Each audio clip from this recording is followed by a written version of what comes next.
Hey, good afternoon. Welcome in. Gabe DeArmond here, desperately attempting to do anything I can to get the minds of Mizzou fans off of last night's loss in Norman, Oklahoma. We're going to talk a little bit of Mizzou, Kentucky. We'll have a guest on here to do that in just a minute. Before we get started, want to remind you that all of our pregame videos, the rest of Missouri's basketball season, brought to you by Cornerstone Family Medicine Clinic. You can check them out at cornerstonefmclinic.com. They have unparalleled access for primary care, acute care, and weight management. Affordable services for you if you have no insurance or high deductible insurance. And look, if you want to get in to see a doctor, they promise you it's going to happen either that day or the next day. Once again, check them out, cornerstonefmclinic.com. Now going to bring in Aaron Gershon. He covers the Kentucky Wildcats for Cat's Paws on the 24/7 network. Aaron, how you doing, man? I'm doing well. Appreciate you having me. Yeah, thanks for taking some time. And look, I started looking at some numbers. I've obviously watched Kentucky play, but I started looking at some numbers. And can we just set the over/under for this game at 205 before we get started? Yeah, especially now, we'll talk about Kentucky's personnel, but they are finally getting some continuity, which I think is going to help them kind of return to form offensively. So, I kind of look back at that Florida game they had in the SEC opener that finished the final score. Kentucky won 106-100. I think we're looking at that type of affair in Como Saturday. Yeah, I think, look, I don't know. I haven't looked at every game, but I think Missouri and Kentucky are probably the only two teams to give up 98 and win. Yes. Missouri beat Bama 110-98. Yep. Kentucky's given up 85 10 times. Missouri's done it 5 times, but they've given up 94 times in their last 5 games. So it is, I mean, is Kentucky's defense like what the numbers say it is? Is it not good? It's a combination of things. I think Lamont Butler being out for a while, who Kentucky starting point guard, defensive player of the year last year in the Mountain West, guys played in 11, I believe, NCAA tournament games. He's kind of the head of the snake and by far their best defender. So when he was out for an extended period of time, definitely hurt them. But there's also been games like the Florida game and Mississippi State. I think they gave up 90. They won the game, but countless other the first Alabama game where they gave up 102. That they still struggle defensively. So Kentucky's honestly their biggest issues lately defending has been on the three, which Missouri is a great 3-point shooting team, which leads me to think Missouri is going to be able to score a lot of points. They've been better defending the paint than they were earlier in the season. Omari Williams has really improved, but they struggle on the wing, especially when forwards step out and hit threes. So this is going to be a high scoring basketball game, I think.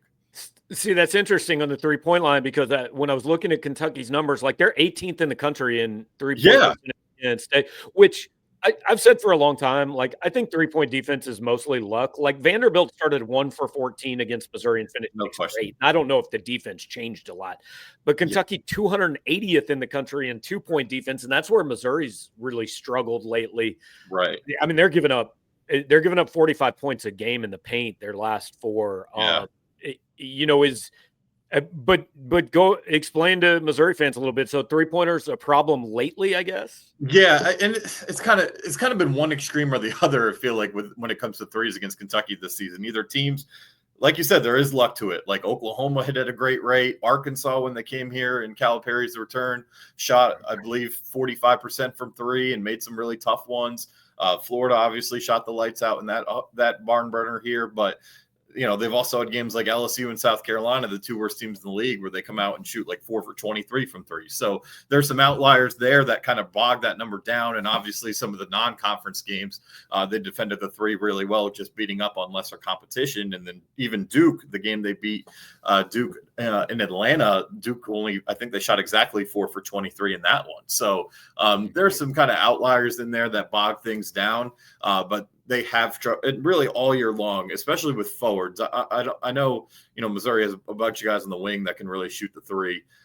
But the guy, like Jalen Moore, who obviously you guys played against last night, he's a type of guy who's a matchup nightmare for Kentucky. Zvonimir Ivkovic at Arkansas, former Wildcat, is the type of guy that's a matchup nightmare for Kentucky. But they have definitely struggled on the wing a little bit, but they have And the 2-point defense has been a problem a lot of the year, but I think their perimeter defense of late has actually improved. Amari Williams, 7-foot center, was a 3-time defensive player of the year in the CAA. So obviously taking a huge step to the SEC. Right. Kind of took him a while to realize, hey, I could push guys around a little bit without being called for fouls. And since he's done that, I mean, he held Janai Broome to 9 points, and Bruce Pearl admitted in the postgame that Auburn's game plan, as soon as they realized Broome couldn't do much, was, hey, we just got to go out and hit outside shots because we're not going to be able to score much in the paint with this guy. So Kentucky's paint defense, even though the numbers show it's been bad all year, has actually been stronger lately, where the 3-point defense, I think, has taken a bit of a step back. I give you credit for calling Avicic by his full name. It's the first time I've heard him not for called a year. Big C. It took me till like March of last season when he was here to get it.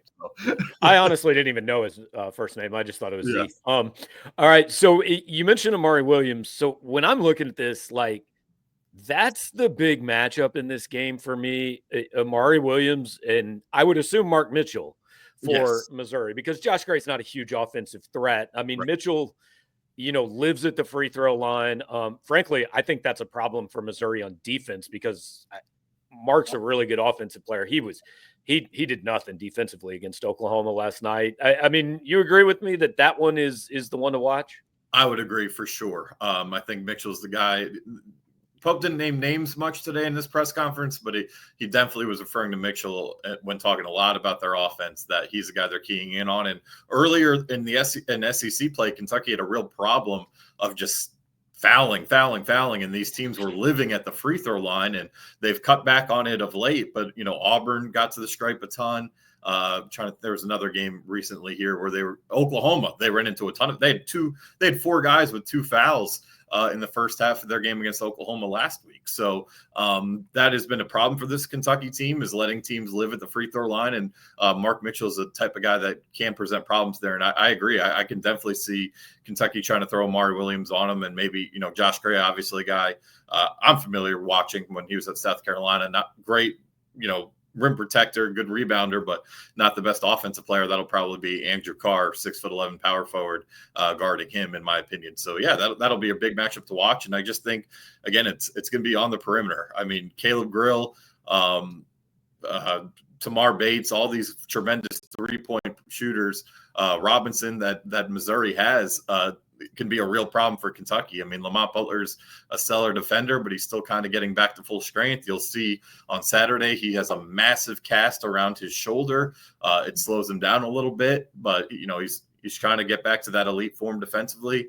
Otega always kind of a mixed bag on what he's going to give you. He has nights where he's tremendous defensively. He has nights where he just can't stay in front. And then Kobe Brea at the 2-guard position is not much of a defender. He's a great 3-point shooter, and he can get into the lane and score, but doesn't offer that much resistance on the defensive end. Just kind of is what he is as a 5th-year player. So I do think Mark Mitchell is a big piece of it, but those 3 guys who shoot over 40% for Mizzou is what would be keeping me up at night if I'm Mark Pope getting ready for this game. Yeah, you mentioned Butler. I mean, I know he's playing. I assume he will play on Saturday. Jackson Robinson is not. They announced today, Kerr, last name slipped in my mind. Yeah, but he's out for the year, which I think he's been out for 3 months anyway. Yes, so I'm not sure that's a big surprise. But have you actually seen what this Kentucky team was supposed to be together on the court at all this year? The only game we really got to see it was Duke. And the thing is, in that Duke game, they had to go and win it a little differently than how they're built. Duke did a really good job. In the first half, Kentucky, I think they started the game 5 for 7 from 3. And then Duke was like, okay, that's not happening anymore. And Duke was able to use that length and athleticism that they have more of than arguably anybody in the country to kind of take Kentucky off the 3-point line. So what did Kentucky do? They went and played bully ball in the paint. And, at that point in the year with Duke still young, they were able to go win it that way. So that was really the only major competition we saw them at full health. We saw them lose at Clemson with their full roster. And they didn't play particularly well at all in that game. But yeah, we really haven't, because even they won at Gonzaga, the game that Kerr broke his foot. Lamont Butler was out for that one. So, we've seen, Florida, they haven't had Carissa, but I think the Florida game, Louisville, when they beat them in December, going on the road and beating Mississippi State in that game when they put up 90-something points. Like that's kind of what they're predicated on, is really blazing fast tempo. They want to be, not quite Alabama fast, but pretty close to it. And they want to shoot at least 33s a game. And with all the injuries, they've had to reinvent the wheel a little bit. But now that they kind of have their group of guys, they're trying to get back to that. And Mark Pope talked a lot about that today. And, it was LSU, so you got to kind of take it with a grain of salt, because we all know they're not a very good team. But compared to everyone else in this league, they'd probably finish third in the ACC. But Kentucky got back to themselves. They played with great pace.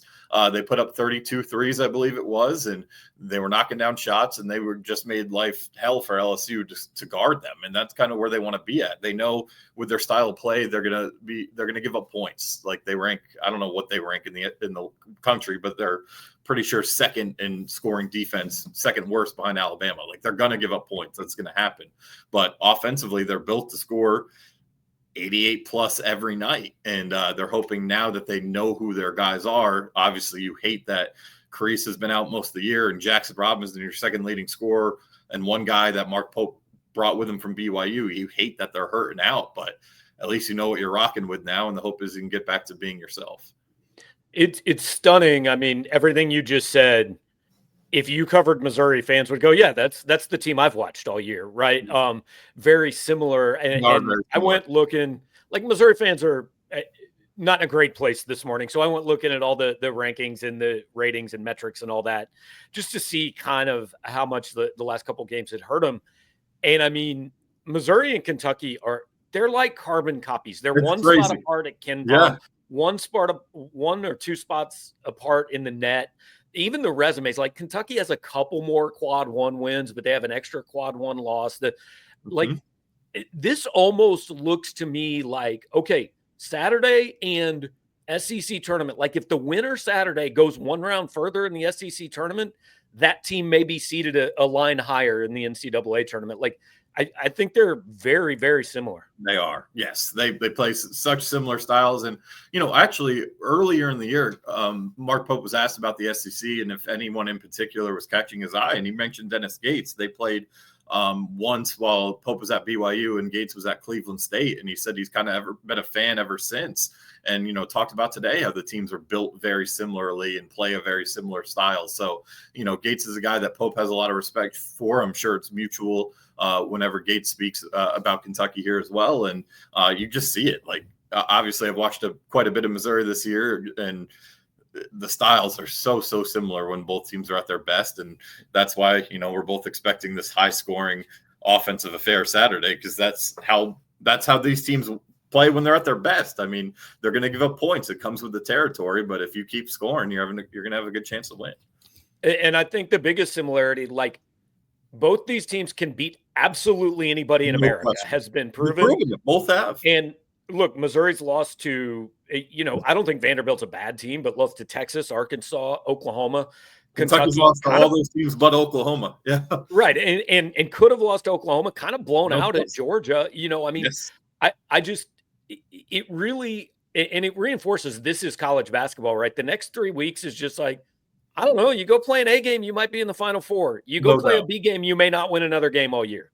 That's right. Yeah, it's especially in this SEC. I mean, there are people that want to like, oh, it's overrated, blah, blah. No, it's not. Like, it is just a monster. These teams are so good, and every team has something that someone would like to have. Like, you look at South Carolina, who was in the tournament last year. They're 2 and whatever, but Colin Murray-Boyles is a player any team in the SEC would kill to have. It's a grueling league. It's going to be a grueling tournament next week in Nashville. And there's not a single team in this SEC where it would surprise me if, hey, like you said, they catch a heater and they find themselves, on the cusp or even in a Final Four.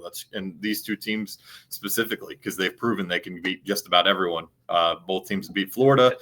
Missouri beat Kansas when Kansas was still rolling, has a bunch of quality wins, and Kentucky swept Tennessee. I mean, it's just these two teams when they're at their best, they're really, really good. All right, and finish you up with this. Look, if Kentucky had this season a year ago, I know Kentucky fans are furious, right? Like this, what are we doing? Right. Has the has it kind of been like a reset, kind of a cleanse for this fan base of, hey, we're starting over with this guy, and Yeah. how are they handling this year, which is a good year, but maybe not a Right. vintage Kentucky year. Yeah, it's been really interesting because I think if you were to tell them a large portion of the fan base, hey, you're going to be 9-8 going into the season finale in SEC, you're going to be a 3 or 4 seed in the NCAA tournament, like they'd sign in year one of Mark Pope, they'd sign up for it and be really happy with it. The problem is it's such a funky way of getting there, right? Where they've beaten Florida, they've beaten Duke, they've beaten Tennessee twice, like all these elite teams that they've beaten. And then you look at their losses, it's like, how the hell do you lose to Georgia and at home to Arkansas in what was the most hyped up game in years? And at the time, Arkansas was nowhere near the NCAA tournament field. You go and lay a dud in the last 4 minutes and blow a game at Texas. Like I know Ole Miss is a good team and they were ranked when Kentucky played them, but you go and just get dog walked by Ole Miss, a team that you just don't historically lose to. So and lose even at Clemson, who's a good team, but just not the household name that some of these other teams are. So I think beating, especially the way the season started, where you beat Gonzaga and you beat Duke and Louisville before you even get to SEC play, and then you start SEC play with the win over Florida, it kind of reset the expectations to, oh, this is a Final Four 2-seed team, and then the weird losses happen and there's some frustration. But I also think there's also just getting used to the fact that the SEC is no longer the Kentucky Invitational. Like it used to be Kentucky, maybe Florida here and there, and then everybody else. And now it's a powerhouse league. So there's definitely some kind of the fan base trying to grasp onto that and get used to the differences between Pope and Calipari, which there are too many to talk about in a 20-minute interview. That it's just a whole different world. So, but I think in summary, they're pretty content with this year, but they want that. I think if they are able to win at least one game in Nashville and ideally get to the Sweet 16, at the very least win one game in the NCAA tournament, there'd be enough for the fan base to say, okay, the injuries kind of caught up to us this year. We still had a pretty strong start to the Pope era. Let's raise the bar and see what happens next year.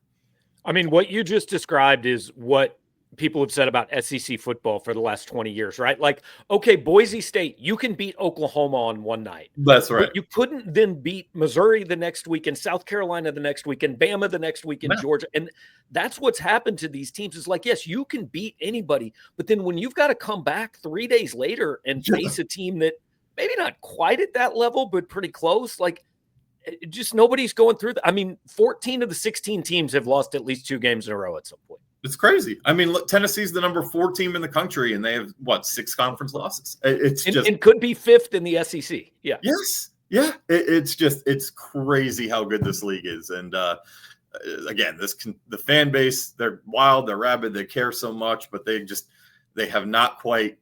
They haven't come to grips with like, hey, the SEC has caught up a bit, and Mark Pope's in year 1. Like now it's Kentucky's going to have to do some catching up to get back to the top. Bruce Pearl has had the same team, it feels like, for 4 years. Alabama has a lot of the same pieces.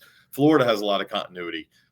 You hope as you build continuity and continue to replenish the roster every offseason, you get to that point, but it's going to take time now with how good the SEC is. Well, Aaron, appreciate your time, man. Look forward to running into you on Saturday. I will see you there. Appreciate it. All right, have a good one. That Aaron Gershon, again, covers Kentucky for the 24/7 Sports Network. You can check out all their work leading up to the game on Saturday, 11 a.m. tip-off, then next week SEC tournament going forward, all these 12, 13, 14 teams, whatever it's going to be. You can read every single message board in the 24/7 Sports Network. So if you want to go see what Kentucky fans are saying next week, whoever Missouri's playing, NCAA tournament, all that, you can do all those things. So wanted to kind of give you a look ahead. We'll talk to Dennis Gates, I think, probably on Friday, obviously early tip on Saturday, but wanted to go ahead and get a head start on looking at Mizzou and Kentucky. So thanks for hanging out with us once again.